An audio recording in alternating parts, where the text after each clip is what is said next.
Hello, YouTube. I hope you're all doing wonderful today. I wanted to come to you all to show you this level that I made, called Doug versus the Tide hashtag charity stream. Now, this level is interesting because I made this level for the YouTuber DougDoug, who you might have seen. I really enjoy his videos. He's really funny. He's mainly known for doing like gaming challenges and interacting with like his Twitch chat and just all around just some of the most hilarious stuff in the world. And every single year he does a charity live stream to the Monterey Bay Aquarium in I think San Francisco, I think. Correct me if I'm wrong on that.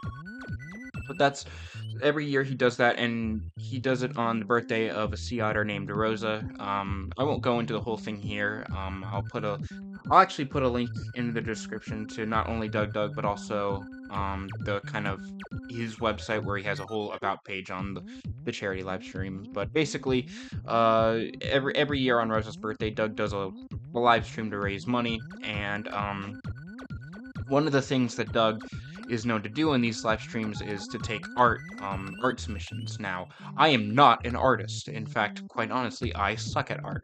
However, this year, Doug actually said that we could do Mario Maker levels, and fortunately for myself, I actually happen to be into Mario Maker, and I actually think I make pretty decent levels, at least in my opinion. Of course, the community might say otherwise, but yeah. So I whipped together this level. It took me a couple hours to make. I spent a good this is actually version 2, if you can see the V2, that means this is the second version. I'll show off the first version a little bit later, but I wanted to show you guys the main uploaded version, the one that I submitted to the contest, and this level is meant to kind of be based on levels by the Twitch streamer Barbarous King, but a little bit easier. If you don't know who Barbarous King is, he's known in the Mario Maker community for making Kaizo levels that also happen to feature trolls in them. So like stuff like hidden blocks, or maybe like a launcher that's hidden that shoots something out and kills you. Just general stuff like that. So I kind of wanted to make that, but on like an easier scale, because I wanted this to be done in a decent amount of time if Doug ends up playing this. So yeah. By the way, if for some reason DougDoug you are watching this, I would recommend not stopping right here until later on. Although if you're like a casual player or one of his chat members or even part of his mod team, you can stick around, because I feel like this level is best going to be experienced for Doug going in blind. So let's take a look. So this is the level. As you can see, it's fairly nice. I tried putting in some cool nods to DougDoug. So we have hi chat, which is a reference to the Switch chat, and then over here we have Parkster, which is one of Doug's like friends, and it's just in general a really funny guy. I really like Parkster. And over here we have DougDoug written out, and actually in the subworld, because there is a subworld, I put down the name of Rosa too. So let's just start with this world, because to be honest, this first section I actually don't have that much to say about it. So this first section is meant to kind of be platforming, kind of Kaizo light-ish platforming. You can see here, we jump on that, and then we come down here. A little bit more platforming. Come down, do this, and then spin jump. Well, we attempt to spin jump. This part here, I'm worried is going to be a bit too hard, like the idea of throwing a shell and landing on it. But I did put in I'm using the swamp theme, so there is like a layer of water. So I'm kind of hoping that makes it a little bit easier for Doug to manage. Of course, I don't know. I don't know what kind of Mario Maker levels he plays, so I hope that this is kind of laid out in a way that's understandable to him. So there's that, and then we spin jump. Oh, sorry, we spin jump. We spin jump. God, I suck at spin jump. We spin jump on this bomb, and Oh no! We got hit by a hidden block, which means we are unable to continue. So, this is the first troll. There is a hidden block here, which the player will most likely hit.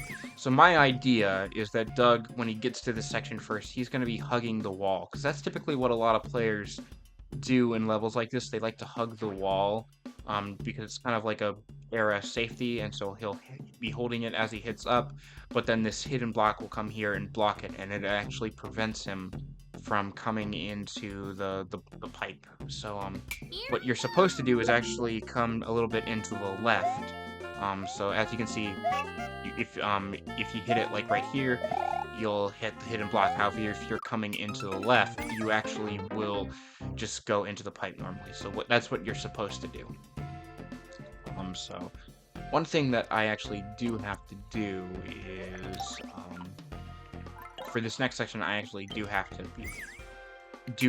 actually have the switch state be off, because that's how it comes in. So we go in the pipe, and then, oh my god, there's a cheap. Oh no, I gotta run away. Whoa, what's that?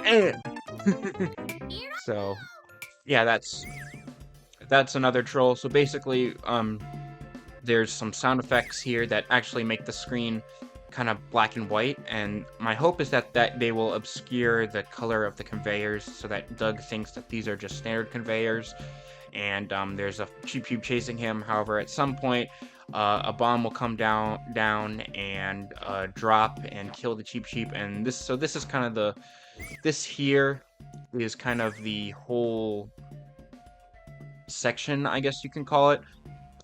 So basically all it is just a spike ball that rolls down and then hits the on-off switch. If it were in the correct state, this would be off, and then this spike ball, as you can see here, this spike ball is actually going to spawn, because normally it can't spawn because of this red block, but the red block will be turned off. So it'll actually, spawn, and then when the player comes from the checkpoint, it will be off, so the spike ball won't spawn at all unless it won't accidentally trigger the switch. So very simple contraption, but I think in general it works. So the idea is that he'll be running, and then the switch state will change, the conveyor belts will suddenly shift, and then he'll run directly into the spike and die. So there's that, and then the next time he comes in, hopefully he'll hit this this checkpoint, and then we can move on to the next section through this door. So this next section is more or less the same platforming.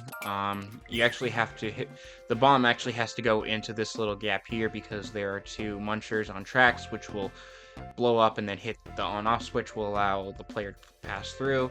Here you're supposed to kind of slide, and then that'll kill that. And then you jump on these fish, and then you do a little Koopaling jump. Do another Koopaling jump, and you'll do another one. The way this will work is that the player will hit it from here. You'll bounce on these things, and then you'll hit it, and then come up here. So the reason there are saws here is because I needed a way for the player to be able to jump on the fish in the claw, but not be able to hit, get in the claw themselves and then, do a swing and cheese it. And I tried hidden blocks, but that didn't really work, so what I did instead, because I can actually show you, so you can see here, I hit this, and then the player can really go through here and then just jump to their heart's content. But, of course, I want this to be all one kind of motion, so what I did instead was put the saws here so that the player can jump on it, but if they try to go in, the saws will hit them and they will die. And then here, we actually reuse the shell, so what will happen is that the shell will fall down here, and then there's actually a little conveyor it goes to. So you'll see here, it falls down here, and then there's this little conveyor set up, and then it takes it here, and then the player's able to jump on it, and there's a row of hidden blocks here, because if there weren't, then the player could just run down here and then jump, possibly, and miss, but I don't want that. I want this to be like a one-time thing, so if the player were to end up down here, there will be hidden blocks that come, and then the player has no choice but to go into the saw. So there's that, and then we get into this door, and then we have this little section. This section is actually completely, well, this section should be free for people like me. However, I imagine for some newcomers, Doug will come in and he'll be messing around with the bomb, and he'll be like, oh god, what do I do, what do I do? And then he'll, like, hopefully mess it up, and then he'll have to do it again. In case that he does mess up, I did put a spike here so that he isn't soft locked. And that's one thing I try to do, is I try to minimize potential soft locks wherever I could. So now we get to the third and final section. What happens is you go down here. There's this. And you have to come up here, and then you jump on the Yoshi. And I had to make sure that the player was unable to grab these springs with Yoshi's tongue, so that's why it kind of sticks out like this. But you can grab this spring with Yoshi's tongue. So what you do after this is you jump, spit it up here, jump off Yoshi, and it has to be one continuous movement. But what will happen is the spring will come on this conveyor, it will land here, inside here is a spike ball, and the spike ball will hit the on-off switch, and the spring will go up here because I didn't want the constant sound of a spring jumping up and down on a note block, so that'll hit that. So it'll hit this, then the player will jump on the Koopa, like so, and then you'll do that, and obviously it'll be a lot better lined up when you do it further, so I'm actually gonna go ahead and do this all in one go. It might take a few tries, so bear with me.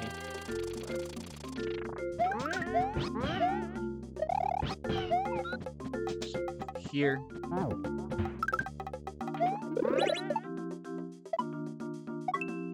So you make it, just about. Yeah, that's one thing that can happen. You have to kind of hit it towards the right instead of the left, because otherwise you'll fall just short of it. So keep that in mind when you're playing. Here I go!